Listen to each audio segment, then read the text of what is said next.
Olá, olá a todos! Aqui quem vos fala sou eu, Andrew, e você está no canal Física de Boteco. Desde já, curta, comentem, compartilhem, façam o que vocês quiserem com esse vídeo, desde like também, ou deem hate, né, se vocês quiserem. Então, vamos embora para o vídeo de hoje. No vídeo de hoje a gente irá comentar a continuação do assunto anterior, que era aqui, campo elétrico, né? A gente estava falando de campo elétrico. O fim do canal? Não, negativo, pessoal. E aí uma breve revisão que a gente estava comentando aí. Lá a gente falou a respeito de como é dado esse vetor campo elétrico e como é o comportamento em uma dada determinada superfície ou ações. E que o campo elétrico ele é dado por uma força e em relação a essa uma carga. E aí, vamos embora para a continuação. Na continuação de hoje, iremos falar a respeito de linhas de força. As linhas de forças, elas têm a primeira descoberta ali com Michael Faraday, né? Com um grande físico experimental. Daqui a gente pode observar duas cargas aqui do caso aqui do lado esquerdo, que a gente tem uma carga positiva e uma negativa. A gente sabe que o vetor campo elétrico ele vai ser dado pela constante de permissividade do vácuo em relação aqui a sua carga decaindo ou se aproximando em relação ao seu quadrado de sua distância. Se a gente for observar aqui, por exemplo, a carga positiva, e aí o que acontece? O campo vai emanando para fora, vai se distanciando conforme a relação dessa carga positiva, ele vai saindo as linhas de campo dele. E aí a outra relação é a do seu lado, a sua outra carga, que no caso é uma carga negativa. E aí você percebe que as linhas de força está acontecendo o quê? Elas estão entrando. Isso se deve ao processo da relação do vetor campo elétrico. Se a gente adicionasse ali uma carga pontual ali para observar o que estaria acontecendo, aí a gente iria observar a relação do vetor campo elétrico. Uma outra que o exemplo é o exemplo da direita, em que a gente tem duas cargas aí próximas, tanto uma carga positiva e uma negativa. E o que acontece?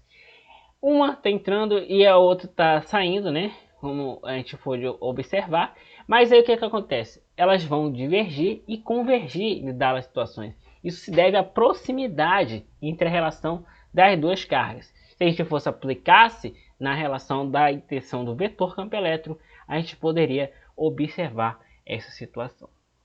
Na aula passada também havia comentado a respeito do comportamento de um condutor eletrizado, ou mais ou menos, né? Caso a gente estava falando a respeito de uma esfera, né? No caso de superfície. E a gente pegou uma carga pontual lá fora para observar a relação desse vetor lá na superfície, né? E aí eu falei que iria comentar o que aconteceria no interior desse condutor.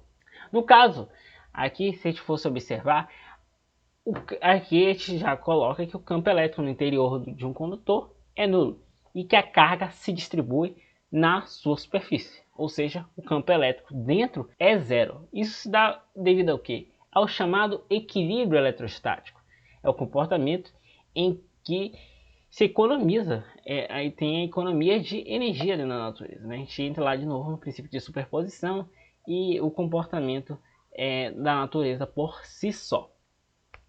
Se a gente for observar, por exemplo, ali a respeito de um condutor ali, no caso da esfera, a gente vai observar que ela vai ficar toda ali dentro da superfície, que a gente for olhar no interior desse condutor, ele vai ser nulo, porque ele vai estar em equilíbrio estático. E aí a gente continuando para finalizar esse assunto, a gente vai falar de blindagem eletrostática.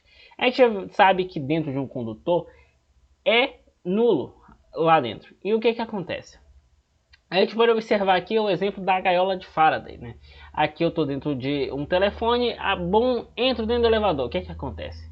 Sinal da rede cai, não cai, né? Isso se deve porque as interações do lado de fora não vão entrar dentro do caso do elevador, que vai servir como uma blindagem a respeito desses campos elétricos, no caso. As cargas vão estar ali no interior da superfície e não vão entrar.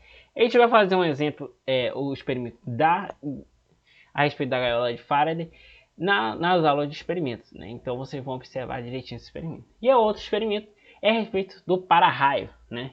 Sendo os metais excelentes, sendo a maior parte deles condutores, fazendo esse papel aí dentro da blindagem eletrostática, em que o campo elétrico no interior de um condutor é nulo. E aí, se a gente for parar para perguntar, mas e aí para um isolante? Isolante segue-se a mesma ideia, pessoal. Tem equilíbrio eletrostático, né?